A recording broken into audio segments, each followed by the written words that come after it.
Si sister. Malakas na balakbak sa ating buhay na Panginoon. Ay, ito pa rin. Kung pwede nga, apat, sister natin ay.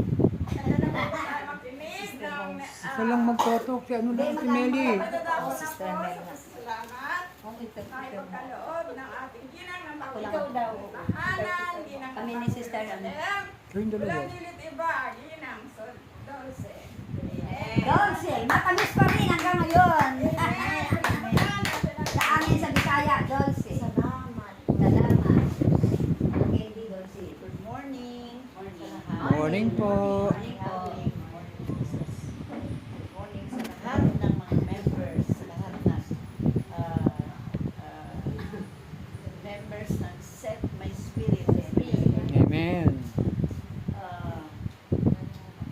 Ang pasasalamat, ang una natin pasasalamatan ay ang ating Panginoon Jesus.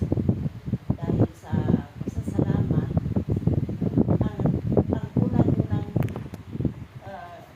gusto ng ating Panginoon ay lagi tayo magpasalamat sa lahat ng mga biyaya, sa lahat ng mga natatanggap natin, sa lahat ng mga nagaganap sa buhay natin, dapat natin pasasalamatan ang kahit sa buhay natin.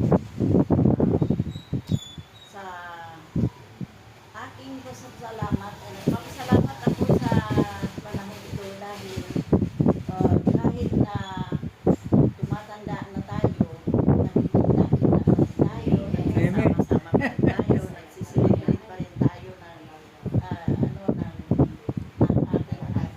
ang ating activities kay Amang Yahweh. At alam natin na si Amang Yahweh ay hindi na tayo pinababayaan. Si Jesus, hindi tayo pinababayaan. At saka nagpapasalamat ako sa panahon ito dahil kami magkakapatid ay nagsasama-sama at saka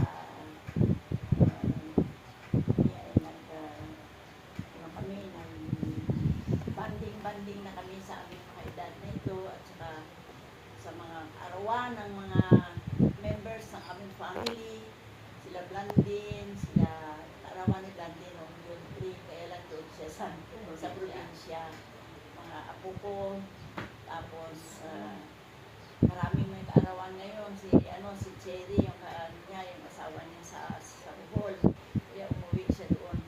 Kaya maraming mga bagay na dapat natin pasalamatan sa Panginoon. At hindi lamang ngayon tayo nagpapasalamat, kundi sa oras-oras na buhay natin ay lagi tayo nagpapasalamat. Dahil yan ay isang obligasyon natin to be grateful sa lahat, hindi lamang sa Panginoon, kundi sa kahit mga kaibigan natin, kung ano mang naibigay sa atin o ano mang ano natin, dapat tayo magpapasalamat ng dalawang pasasalamat. Thank you, Lord Jesus. Thanks. Thank you, Jesus. Yun lang. Sa ating